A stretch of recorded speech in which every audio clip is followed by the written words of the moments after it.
ufupi, ndugu zangu wa Kilindoni, mjenge matumaini makubwa na mimi.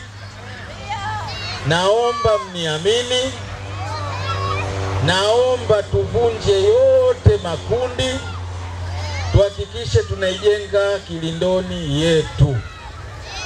Maana ya kuwa kiongozi ni kuunganisha watu, sio kutenga watu. Kwa hiyo cha msingi, kipaumbele changu kikubwa cha uongozi katika nafasi hii ya uwakilishi, kuhakikisha utawala bora unakamilika. Lazima kila mmoja mwenye nafasi yake ya uongozi ajue majukumu yake. Sio umechaguliwa wewe ukawa hujui majukumu yako. Tutapeana mafunzo kama mlivyosema hapa. Mimi ni kada mzuri na kiongozi mzuri, naelewa. Kila mmoja aibebe nafasi aliyoiomba. Serikali imetutengezea mfumo mzuri kabisa wa uongozi. Tuna wenyeviti wa vitongoji, hivyo tujue mwenyekiti wa kitongoji kazi yake nini. Leo tuna serikali ya kijiji, kazi yake serikali ya kijiji nini. Leo tuna udiwani kazi yake nini. Leo tuna mbunge, kazi yake nini. Rais yeye aumize kichwa kwa ajili ya kutuletea sisi maendeleo. Leo atuletee mabarabara, atuletee maji, umeme, alete viwanja vya ndege, alete kila kitu.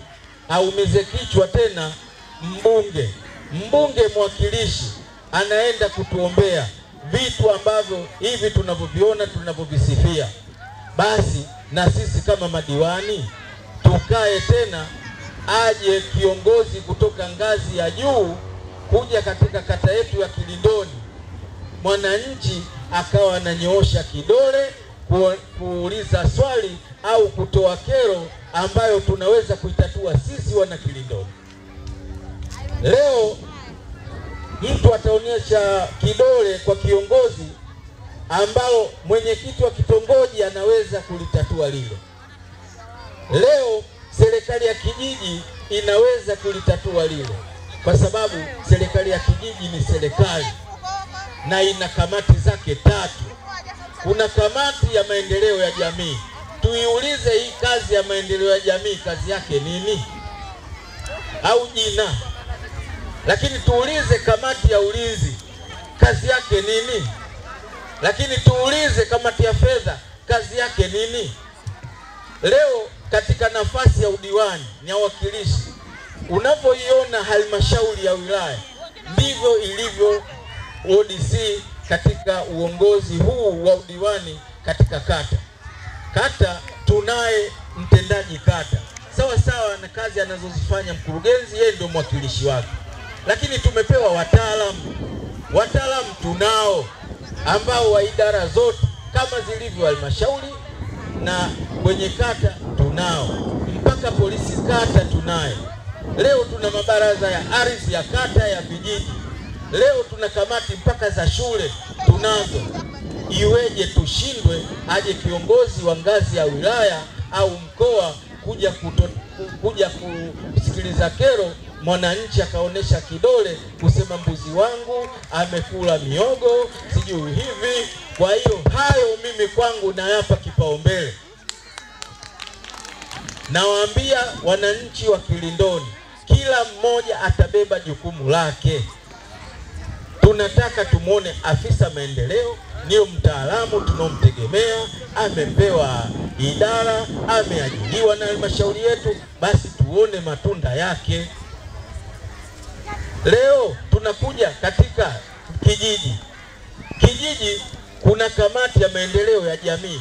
Hii kamati ya maendeleo ya jamii tuone kazi ya maendeleo ya jamii. Lakini utakuta kiongozi wa kitongoji ambaye tumemchagua wananchi anafatwa kwa matatizo ambayo anaweza kuyatatua, lakini anamsukumizia nenda kwa diwani, nenda kwa mbunge. We kazi yako kaka nini? Hiyo ni serikali na umepewa uunde kamati, na kamati unayo. leo linakushindaje? Leo akija mgonjwa anaumwa, anakuja kwako mwenyekiti wa kitongoji, unamsukumizia diwani. Diwani ana nini? Leo utamsukumizia mbunge. Mbunge ana kitu gani? Tukae pamoja tuhakikishe hii kamati ya huduma za jamii kazi yake nini? Mimi nilipokuwa mwenyekiti wa kijiji tukisomesha watoto. Leo tulikuwa sisi kama kamati ya huduma za jamii nilipokuwa kijijini, tulikuwa tunatibu wagonjwa ambao wanashindikana. Tunawasafirisha kwenda Dar es Salaam. Mtu anakujia mgonjwa, anaumwa. Hivyo wewe kama kiongozi na umetaka uongozi, iweje ushindwe? Ushindwe na yeye mwenyewe ajue kwamba kiongozi wangu kashindwa hili. Kwa hiyo tumia nafasi ambayo uliokuwa nayo uhakikishe kwamba matatizo ya wananchi wetu yanatokana na huduma zetu. Leo mtu ana mgogoro mdogo tu wa eneo, basi anasubiriwa mkuu wa wilaya aje, anasubiriwa mkuu wa mkoa aje. Maana kuundwa yale mabaraza ya ardhi ya kijiji ya kata, kazi yake nini? Basi afutwe kama hana kazi. Kuna mikakati ambayo mimi nimeipanga, naomba msinitoke, viongozi wangu wa vitongoji, wa vijiji, pamoja na wataalamu. Wataalamu tunawategemea, ndio watusaidie katika shughuli zetu zote za maendeleo ya jamii katika kata yetu. Isiwe kero mkaona kwamba Kijuju atakuja kutuharibu. Kijuju anaendesha mambo haya. CCM oye! Wallahi muda mwingi wameutumia wenzangu, lakini nafikiri mmenielewa kwa meseji ndogo tu.